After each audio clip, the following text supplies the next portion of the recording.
እኔ ወጣቶች እማታነብ ወጣቶች ስታረጁ የምታወሩት ያልቅባችኋል። እየሰማችሁ ነው? ስታረጁ ወሬ ያልቅባችኋል። እኔ አሁን ዛሬ በፊትም እኔ አጋጣሚ ሆኖ በተፈጥሮ ጆሮዬ ስግብግብ ነው፣ ሆዳም ነው፣ መስማት ይወዳል። እኔ አልመርጥም። አግበስብሻ አስገባለሁ፣ አጣርቻ አስወጣለሁ። ሲገባ አትምረጡ። ቁርአኑንም ስሙት፣ መጽሐፍ ቅዱስንም ስሙት፣ አብዮታዊ ዲሞክራሲንም ሁሉንም አግበስብትና ስሙት። ስታወጡ ግን መርጣችሁ አውጡ። በዚህ ሲገባ ሁሉም ይግባ፣ በዚህ ሲወጣ ግን ተመርጦ ይወጣ። ወጣቶች ያሰባችሁ ሁሉ አታወሩ። ዛሬ እናንተ ወጣቶች ናችሁ። አዲስ ጭንቅላት ወጣት እንደው ስብሐት ገብረ እግዚአብሔር የጻፋት አንድ ጽሑፍ ነበረች። ወጣት ምን ባይኖረው ቢያንስ ጉራ አለው የምትል አይታችኋታል? አንባችኋታል? አንብያታል የዛሬ ስንት ዓመትና እናንተን ወጣቶች ናችሁ። ጤንነት አላችሁ፣ ወጣትነት አላችሁ፣ ትምህርት አላችሁ፣ ሃይማኖት አላችሁ። እዚህ መቼም ሃይማኖት የሌለው የለም አይደለም። ምክንያቱም የኢትዮጵያ ሕዝብ እግዚአብሔር የለም ማለት ነው። በነገራችን ላይ ግን እግዚአብሔር የለም ያላልነው ሃይማኖተኛ ስለሆነ ፋታ ስላጣን ነው። እውነቴን ነው። ፋታ አላገኝ። አሁን ፈረንጆቹ እግዚአብሔር የለም ያሉት ፋታ አግኝተው በልተው ጠጥተው ህዝቡ ሽሮና በርበሬ እያወጣደ በየት ነው እግዚአብሔር የለም የሚለው? ተወጥሮ ተይዞ ፋታ የለውም። እውነቴን ነው የምላቸው። እኔ አሁን የኢትዮጵያ ሕዝብ በጣም ነው የሚገርመኝ። እኔ የኢትዮጵያ ሃይማኖተኛ ነው እግዚአብሔር አለ እንዴ? ምን ፋታ የታገኘን? እየተዋከብን የሽሮና በርበሬ ጉዳይ እያባከነን፣ የቤት ኪራይ እያባከነን፣ ፖለቲካው እያባከነን፣ ዘረኝነቱ እያባከነን መቼ አርፈን ነው እግዚአብሔር የለም የምንለው? የለም። ዋናው ሰው የሚፈተን አይተን የለ እንዴ? በ66 እግዚአብሔር የለም ለማለት ካህናቱ ዓርብ ዕለት ታርዶ ለምን አይበላም ያሉ ካህናቱ ሁሉ እኮ ነበሩ። የሰው ልጅ ፋታ ሲያገኝ ኢትዮጵያዊ በጣም አደገኛ ፍጥረት ነው። አሁን ግን ፋታ አላገኝም። ምንድነው ሰውየው ድሮ ህልማይ ነበር አሁን አላይም ማለት መቼ ተኝቻለሁ አሉ። ምንድነው ላችሁ የፈለኩት እናንተ ወጣቶቹ እዚህ ውስጥ ያላችሁ እንደው የየትኛውን ብሔር ተከታይ ልትሆኑ ትችላላችሁ፣ መብታችሁ ነው። የየትኛውን ፖለቲካ ተከታይ መብታችሁ ነው። የየትኛውም ሃይማኖት ተከታይ መሆናችሁ መብታችሁ ነው። ዓርብ መስጊድ፣ እሁድ ቤተክርስቲያን ልትሄዱ ትችላላችሁ። ቁርአን መጽሐፍ ልታነቡ ትችላላችሁ። የፈለጋችሁ መከተል ትችላላችሁ። ግን ማሰብ ያለባችሁ ከናንተ ውጭ ሃይማኖት እንዳለ ማመን አለባችሁ። እኛ እኮ ውስጣችን ወጣቶች እየሰማችሁ ነው የተፈጠርነው በዚህ በሃይማኖቱ ከአራት ባህሪያተ ስጋ ከአምስተኛ ባህሪያ ነፍስ የሚባላል። ባህሪያተ ስጋ የሚባሉት እሳት፣ ውሃ፣ ነፋስ፣ መሬት ናቸው።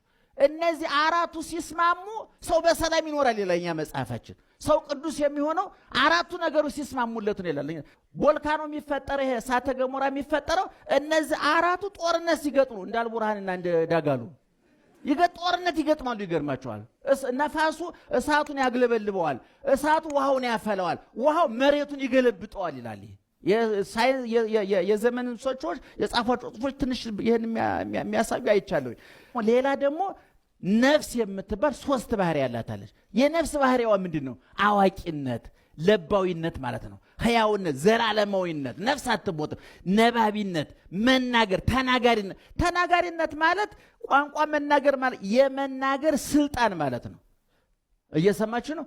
የመናገር ስልጣን። ለምሳሌ የመናገር ስልጣን ማለት አሁን እኛ ሀገር የተወለደ ጥጃ እላቱን እንደተወለደ ሳውዲ አረቢያ ወጥቶስደውና በ10 ዓመቱ በሬ ሆኖ ቢመጣ አረበኛ ይናገራል? ይናገራል? አይናገርም። እዛ እኮ ስንት አረበኛ ፈሶበታል ጆሮ ላይ፣ ግን እሱ መብላት እንጂ ማሰብ አይችልም። እናንተ ሰው ናችሁ።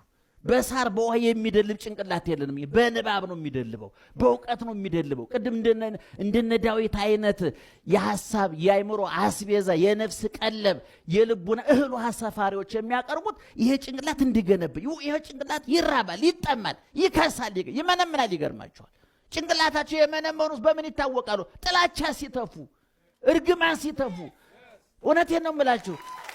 ጭንቅላታቸው ሰውነቱ ሰው ሲከሳ ምን ይሆናል? በሽታ መቋቋም አይችልም። ጭንቅላቱ የከሳ ሐሳብ የማያስገባ ኪሱ ሰፍቶ ነፍሱ የጠበበች ኪሱን ብቻ ቦርሳቸው በብር ታጭቆ ያቃስታል። እንደ ከተማ አውቶቡስ ተሳፋሪ እንደበዛበት ጭንቅላታቸው ይንኳኳል እኮ እንድቅል ባዶ ቤት በምን ይተው ይላል። ባዶ ጭንቅላት የሚያስተጋቡ ጥላቻ የሚተፉ ሌላው ሰው እነሱ ብቻ መብላት እንዳለባቸው የሚያስቡ እንደዛ ሰዎች ለምን ተፈጠሩ አንልም እኛ። ለምን ተፈጠሩ? እናንተ ግን ወጣቶች ማንም አይጫናችሁ። እኔ አሁን የኢትዮጵያ ኦርቶዶክስ ተዋሕዶ ቤተሰብ ሰባኪ ነኝ። እኔ መጥቼ እስልምናን ተሳድቤ ብጭናችሁ እውነቱን ነው ብለህ አጨብጭበህ ጆሮ ጥላህን ብትባል እኔ ኃላፊነት አልወስድም። አንተ ነህ አንዱ ሙስሊም ተናዶ አናትህን ብሎ ቢፈጠፍጥ እኔ ተጠያቂ አይደለሁም። አንተ ሐሳብ መስጫ ሳጥን እንዴ? ሙስሊሞችም ካላችሁ አንዱ ቀዥቃዣ ኡስታዝ መጥቶ ክርስቲያኑን በለው ቢል አትስማው። እሱ ፍሬንስ ይበጥሳል አብረህ ትበጥሳለህ እንዴ? እውነቴን ነው የምልህ። ይሄን ማመን አለባችሁ ወጣቶች። ትምህርት የሚያስፈልገው ለዚህ እኔ አሁን በጣም ብዙ ፕሮቴስታንት ወዳጆች አሉ። እንዴት ደስ እንደሚለኝ ብዙ። አሁን ለምሳሌ ከዚህ ወጥቼ አፍጥር ፕሮግራም አለብኝ። እራቴን ልበላ ወይዘሮ ይክራይም ባሉ ሴትዮ ጠርተውኛል። እኛ ግን ልዩነታችን ለምን ሰፋ ሲባል በልዩነቱ ነጋዴዎች ተጨመሩበት እንጂ አሁን እስቲ ፕሮቴስታንቱና ኦርቶዶክስ ቁጭ ብሎ ተወያይቶ ያውቃል?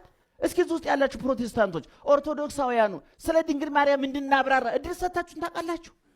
ስለ ኢየሱስ እንድታብራ እድል ሰጥተናችሁ እናውቃለን? እኛ ሀገር እኮ እልህ እኮ ነው። አንድ ፕሮቴስታንት ኢየሱስ ጌታ ነው ካለ በአጠገብ ወልደ ኢየሱስ እያለፈ ነው ማለት ነው። ማርያም ወይ እንወድሻለን ካለ አንድ ኦርቶዶክስ በዛ አካባቢ ፕሮቴስታንቱ እያለፉ ነው ማለት ነው። ወደ ማርያም አይደለም የሚወጪው ወደ ገብረ ማርያም ነው።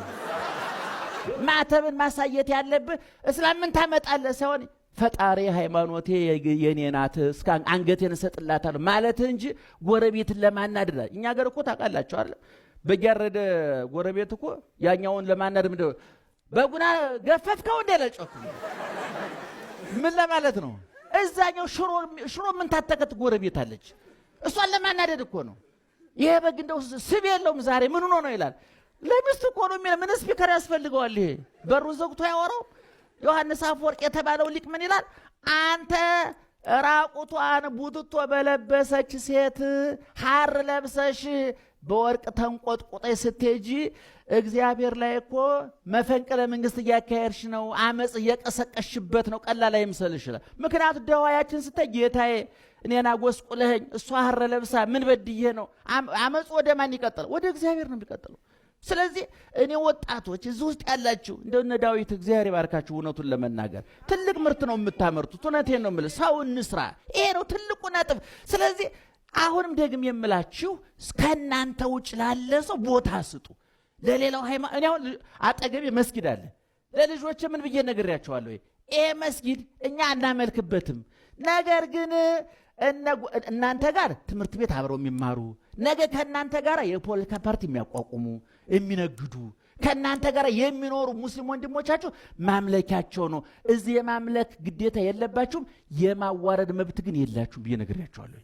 እናንተም ንገሯቸው። ቅድም እንዳልኩት በፖለቲካ በሃይማኖት በአስተሳሰብ በብሔር በምን የተለያየን ውቦች ነን። እንዴት ደስ ይላል! ግን ያንን ሁሉ የሚያቻችል ደግሞ ህሊና፣ ልቡና፣ አይምሮ የሚባል ደግሞ እዚህ ውስጥ ያለ ጨለማውን ከብርሃን እውነቱን ከሐሰት ርኩሰቱን ከቅድስና የሚለይ እግዚአብሔር ያስቀመጠው ሚዛን አለ። ሚዛናችሁን ተጠቀሙበት። ህሊና ይታመማል። ልክ ሰው አይኑን ይታመምና ካልታከመ ይጠፋል። ሆዱን ይታመምና ካልታከመ ይሞታል አይደለም?